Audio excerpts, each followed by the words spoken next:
जय हिंद एवरीवन। तो length of tangent के कुछ क्वेश्चंस हैं।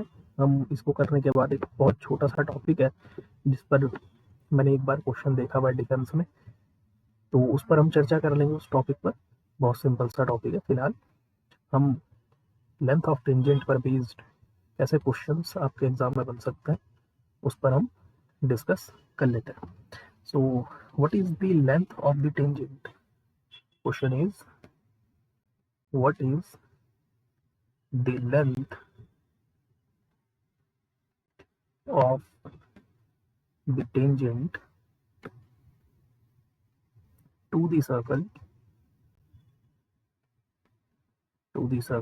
एक सर्कल की इक्वेशन लिख लेते हैं हम। X square plus y square minus 2x minus y minus 7 equals to 0 from -1 -3 is. बहुत सिंपल सी प्रॉब्लम है ना। क्वेश्चंस देखो, सर्कल अपने आप में एक बहुत बड़ा टॉपिक है, तो हर टॉपिक से आपके पास क्वेश्चंस बने ऐसा ज़रूरी नहीं है, लेकिन हर एक टॉपिक आपको आता हो ये चीज़ इंपॉर्टेंट है। तो हमने क्या पढ़ा था, हम सिंपली क्या करेंगे, अपना जो जो भी हमारा पॉइंट होता है, ये x1 y1 जो हमारा पॉइंट है इस सर्कल में पुट कर देते हैं हम सिंपली, है ना।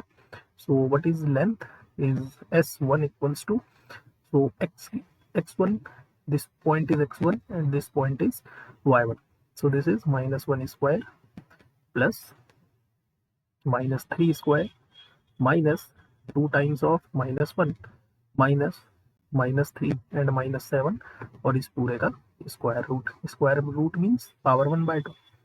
so this is s1 equals to, we have 1 plus 9 plus 2 plus 3 and -7 raised to the power 1/2.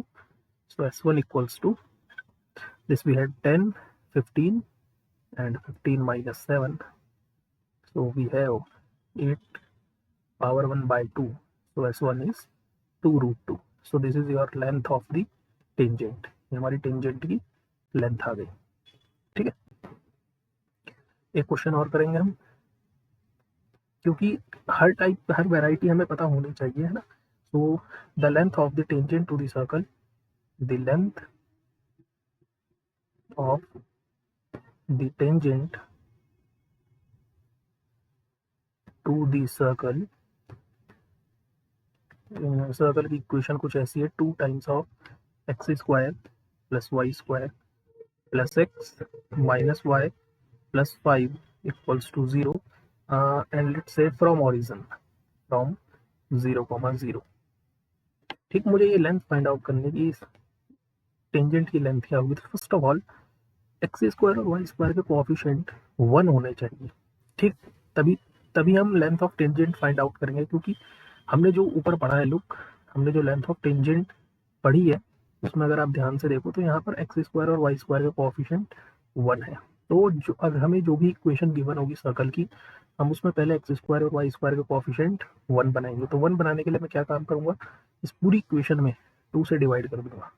So we have x square plus y square plus 1/2 times of x minus 1/2 times of y plus 5/2 equals to 0. Now you can easily find this point is x1 and this point is x2. So s equals to, we have 0 square plus 0 square plus 1/2 times of 0 minus 1/2 times of 0 plus 5/2 the power 1/2. So what is our length of the tangent is square root of 5/2। ठीक, गलती से भी आप यहाँ पर 0 0 0 put नहीं करोगे, ठीक, क्योंकि आप मुझे पहला ही ऑप्शन आपके सामने 5 रखा हुआ होगा और बच्चे क्या करेंगे, सीधा 0 0 पुट कर देंगे। नहीं, सबसे पहले आपको एक्स स्क्वायर और वाई स्क्वायर का कोएफिशिएंट 1 बनाना है। ठीक है, नाउ एक क्वेश्चन मैं आपको होमवर्क देता हूँ, आप ट्राई करना, इसका आंसर आपको बता दूंगा इसका आंसर क्या है। अच्छा क्वेश्चन है, what is the length of tangent drawn from any point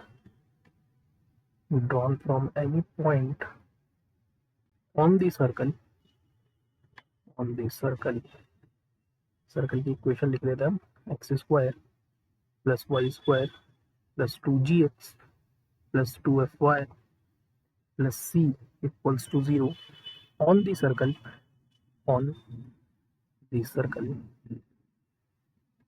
x square plus y square plus 2gx plus 2fy plus c1 equals to 0 is अच्छी प्रॉब्लम है, नाइस वन। क्या कह रहा है, the length of the tangent, आपने इस circles की the length of the tangent, आपको टेंजेंट की लेंथ बतानी है, drawn from any point on the circle, मतलब इस सर्कल के किसी भी पॉइंट से आपने ड्रॉ करा है इस सर्कल के ऊपर, तो वो उस टेंजेंट की लेंथ क्या होगी, what is the length of the tangent. मतलब क्वेश्चन कुछ इस टाइप का है कि आपके पास एक सर्कल ये गिवन है ना, और लेट्स से एक सर्कल आपके पास ये गिवन है, तो ये जो सर्कल है मेरे पास, ये इस सर्कल की इक्वेशन है, ठीक। सो what is the length of the tangent, tangent की लेंथ क्या होगी from any point on this circle. तो इस सर्कल पे सपोज आपने कोई एक पॉइंट लिया, से मैंने ये पॉइंट लिया, ठीक, और इस पॉइंट से मैंने सपोज एक टेंजेंट ड्रॉ करा, लेट्स से मैंने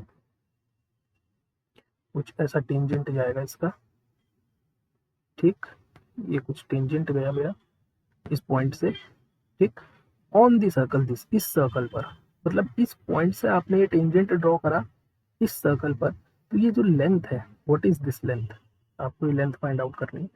तो बहुत ही इजी प्रॉब्लम है, बहुत ही ज़्यादा इजी प्रॉब्लम है, क्योंकि ये जो भी पॉइंट आप कंसीडर करोगे अल्फा बीटा, ये पॉइंट इस सर्कल पर भी है और इस सर्कल के इस टेंजेंट पॉइंट पर भी है, ये वाला पॉइंट इस पूरी लाइन पर लाई कर रहा है ना, तो ये इस पॉइंट इस सर्कल को भी सेटिस्फाई करेगा, ठीक। सो व्हाट इज, आप आंसर कैलकुलेट करना, सो आपका आंसर कुछ square root of c1 c2 क्यों करना है, c1 और c आएगा ना, square root of c1 minus C, ठीक। आप ट्राई करना, कमेंट सेक्शन में बताना अगर आपसे क्वेश्चन नहीं हुआ तो, है ना, हम इस पर डिस्कस कर लेंगे। नाउ मैं आपके सामने 4 केसेस ड्रॉ करता हूँ, ठीक, क्योंकि नए टॉपिक के लिए मुझे केसेस की ज़रूरत पड़ेगी। सबसे पहला केस, सपोज एक सर्कल मेरे पास ये गिवन है ना, और लेट्स से एक सर्कल मेरे पास ये गिवन है, पहला केस। दूसरा केस हम कंसीडर कर लेते हैं कुछ इस टाइप का, this we have first circle and let's say this we have our second circle, circle को मुझे उठाकर यहाँ लगाना, ठीक है। नाउ थर्ड केस कंसीडर कर लेते हैं कि this we have first circle and आप समझ गए होंगे कि हम क्या करने वाले हैं, and this we have the second one. इस वाले केस को आप कट करके जाएगा ऐसा, लाइक दिस, है ना, ठीक। तो ये मेरे पास 3 केस हैं, इनके हम सेंटर ड्रॉ कर लेते हैं। सपोज ये इसका सेंटर c1 एंड इसका सेंटर c2, ये रेडियस है मेरी, लेट्स से इसकी r2 और इसकी रेडियस हम ले लेते हैं r1। सेम यहाँ पर ये सेंटर है मेरा c1 एंड लेट्स से इसकी रेडियस है r1, यहाँ पर मेरा सेंटर है c2 और इसकी रेडियस है r2। सेम यहाँ पर centre is c1 and radius is r1 and centre is c2 and radius is r2। So what we are doing, हम ये काम करना चाहते हैं कि जो रेडियस और सेंटर के बीच डिस्टेंस है, इनमें क्या रिलेशन होने वाला है ना। अगर आप ध्यान से देखो तो ये डिस्टेंस c और c1 के बीच की है, ये वाली डिस्टेंस c और c1 के बीच की है, ठीक। तो सबसे पहला केस क्या है आपका, when two circle does not cut each other, है ना, जब ऐसे सर्कल हैं हमारे पास दोनों जिसमें दोनों एक दूसरे को कट नहीं करते, तो क्लियरली इस वाले केस में जो c1 c2 के बीच की डिस्टेंस होगी, मतलब इनके दोनों के सेंटर के बीच की डिस्टेंस होगी, this must be greater than r1 r2, sorry r1 plus r2। क्या आप ये चीज़ विजुअलाइज कर पा रहे हो कि अगर इन दोनों सर्कल्स ने आपस में इंटरसेक्ट नहीं किया तो इनके सेंटर के बीच की जो डिस्टेंस है ये हमेशा R1 प्लस R2 से बड़ी होगी। ठीक। सेकंड चीज, अगर इन दोनों सर्कल ने एक दूसरे को टच कर दिया तो इस टाइम पर जो इनके बीच की डिस्टेंस है C1 C2, this is equals to the R1 plus R2। ठीक, केसेस आपको याद रखना है। एंड द लास्ट वन, कि अगर आपका दो सर्कल इंटरसेक्ट करते हैं तो we are sure about that कि ये जो डिस्टेंस है C1 C2, ये इंपॉर्टेंट केस है। ये जो डिस्टेंस है C1 C2, this is always less than R1 plus R2, but this distance is always greater than R1 minus R2। ठीक, और इसको आप ऐसे भी लिख सकते हो कि मॉड्यूलस ऑफ C1 C2, या मॉड्यूलस रहने तो आप कंफ्यूज हो जाओगे, ये आपको फॉर्मेट याद रखना है बस, कि अगर सर्कल हमारे टच नहीं करते हैं, मतलब इंटरसेक्ट नहीं करते हैं, तो उनके सेंटर के बीच की डिस्टेंस हमेशा ग्रेटर देन होती है R1 प्लस R2 के। अगर टच कर गया तो सेंटर के बीच की डिस्टेंस इक्वल होती है R1 प्लस R2 के। और अगर इन दोनों ने आपस में इंटरसेक्ट कर दिया, सो R1 minus R2 is greater than C1 C2, तो sorry is less than C1 C2, and this is less than R1 plus R2। ये केसेस आपको याद रखने हैं। अच्छा, एक केस मैं आपके सामने और कंसीडर करवा देता हूँ। ठीक, आप इस चीज को विजुअलाइज करो, जब तक आप इस चीज को रटोगे, याद करने की कोशिश करोगे आप, तब तक परेशान रहोगे। एक केस में ये कंसीडर करवा देता हूँ कि ये सर्कल इसी के अंदर है, कुछ ऐसे करके हमारा टच कर रहा है। हाँ, ठीक है, ये कुछ ऐसा सर्कल है। तो अब आप इस सर्कल के बारे में क्या कहोगे, उनकी सेंटर और रेडियस के बारे में आपके क्या विचार होंगे, ये आपको फाइंड आउट करना है।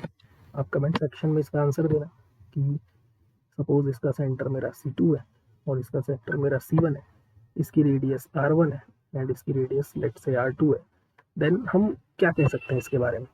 ठीक, तो नेक्स्ट हम टॉपिक स्टार्ट करने वाले कैलकुलस, और कैलकुलस में हमारा सबसे पहला टॉपिक होगा लिमिट। अब इसमें जो पैराबोला, इलिप्स और हाइपरबोला है, उसके लेक्चर्स मैं ऑलरेडी बना चुका हूँ, आप उनको चेक कर लेना। उनकी नई वैरायटी के क्वेश्चंस और इस बार कैसा एग्जाम में क्वेश्चंस आएंगे, उन सब पर हम डिस्कस करेंगे, आपको कोई भी टेंशन लेने की जरूरत नहीं है। ठीक, तो मिलते हैं नेक्स्ट सेशन में, तब तक के लिए जय हिंद, जय भारत।